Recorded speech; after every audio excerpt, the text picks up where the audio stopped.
এদিকে ৩ দিন বন্ধ থাকার পর দিনাজপুরে বড়পুকুরিয়া কয়লা ভিত্তিক তাপ বিদ্যুৎ কেন্দ্রে একটি ইউনিটে উৎপাদন শুরু হয়েছে। বৃহস্পতিবার রাত ৯টার দিকে ১২৫ মেগাওয়াট ক্ষমতা সম্পন্ন ১ নম্বর ইউনিটটি ৮০০ থেকে ৯০০ মেট্রিক টন কয়লা দিয়ে চালু করা হয়।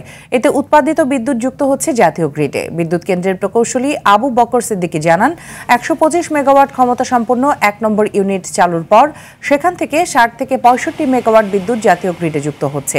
এর আগে গেল ৯ আগস্ট ওয়েল পাম্পের যন্ত্রাংশ নষ্ট হয়ে গেলে সর্বশেষ তৃতীয় ইউনিটের বিদ্যুৎ উৎপাদন বন্ধ হয়ে যায়। তার আগে থেকেই দুটি ইউনিট বন্ধ ছিল। এদিকে তীব্র গরমের মধ্যে সারা দেশে লোডশেডিংয়ে জনজীবনে দুর্ভোগ নেমে এসেছে। এতে কমে গেছে কলকারখানার উৎপাদন।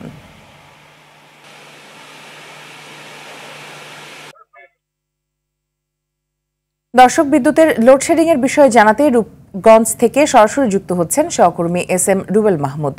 রুবেল, শিল্পাঞ্চল অধ্যুষিত রূপগঞ্জে দিনরাত কত ঘন্টা লোডশেডিং হচ্ছে, আর শিল্প প্রতিষ্ঠান ও জনজীবনে কি প্রভাব দেখছেন?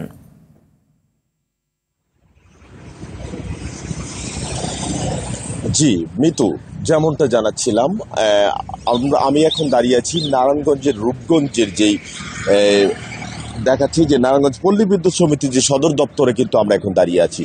আমি আপনাদেরকে একটা জিনিস জানিয়ে রাখি, সেটা হচ্ছে যে রূপগঞ্জে কিন্তু এখানে প্রায় ৬০০টি যে শিল্প কারখানা রয়েছে, যে শিল্প কারখানা কিন্তু এখন প্রায় যে বিদ্যুৎ সংকটের জন্য এবং যে লোডশেডিং ঘন ঘন লোডশেডিংয়ের জন্য কিন্তু প্রায় বন্ধর দিকে রয়েছে অনেক শিল্প কারখানা।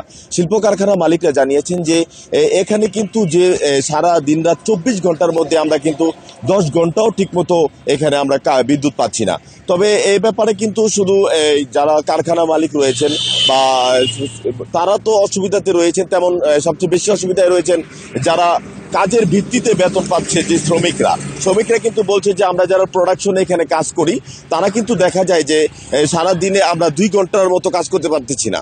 ২ ঘন্টা যদি আমরা আগে তো আমরা ৮ ঘন্টা কাজ করতাম, এখানে ৮ ঘন্টা বিদ্যুৎ পেতাম, তখন যে প্রোডাকশনে যে আমরা মালগুলো সাপ্লাই দিতে পারতাম সেইভাবেই কিন্তু আমরা আমাদের বেতন বা মজুরিটা পেতাম। তবে আমাদের কিন্তু এখন বর্তমানে অবস্থা খুবই খারাপ রয়েছে। আর আরেকটি বিষয় হচ্ছে যে শুধু এটাই নয়, শিক্ষার্থী রয়েছে তারাও বলছে যে আসলে যে হারেই কারেন্ট যাচ্ছে, যে আমাদের বাসাতে ফ্যান নাই, ফ্যান চলতেছে না, যে এখানে দেখা যায় যে লাইট মানে বাল্ব জ্বলছে না। তবে এখানে আমরা বিদ্যুৎ কর্মকর্তার সাথে আমরা রূপগঞ্জে কথা বলেছি, তিনি আমাদেরকে বলেছেন যে আসলে সারা বাংলাদেশে যে ছোট ছোট যে বিদ্যুৎ কেন্দ্রগুলো রয়েছে সেগুলো কিন্তু সব প্রায় বন্ধ হয়ে গেছে। তবে আরেকটি বিষয় হচ্ছে যে নারায়ণগঞ্জের যে রূপগঞ্জটা, এই রূপগঞ্জে কিন্তু বিদ্যুৎ দরকার ২৫০ মেগাওয়াট, ২৫০ মেগাওয়াট বিদ্যুৎ প্রয়োজন, কিন্তু সেখানে কিন্তু রয়েছে মাত্র ১০০ থেকে ১২০ ওয়াট। সেজন্যই কিন্তু তারাও কিন্তু বিদ্যুৎটা ঠিকমতো দিতে পারছে না এই বলে কিন্তু জানিয়েছেন। তবে সাধারণ জনগণ এবং যারা এখানে শিল্প কারখানার মালিকরা রয়েছেন তারা কিন্তু বলেছেন যে যত সম্ভব আমাদের তাড়াতাড়ি যদি বিদ্যুতের ঘাটতি পূরণ করা হয় আমাদের সবচেয়ে বেশি সুবিধা হবে এবং আমাদের শ্রমিকরা ভালো থাকবেন। এই ছিল আমার কাছে নারায়ণগঞ্জের রূপগঞ্জ থেকে পল্লী বিদ্যুতের সর্বশেষ সংবাদ। মিতু, জি, অসংখ্য ধন্যবাদ আপনাকে আমাদের সাথে যুক্ত হবার জন্য।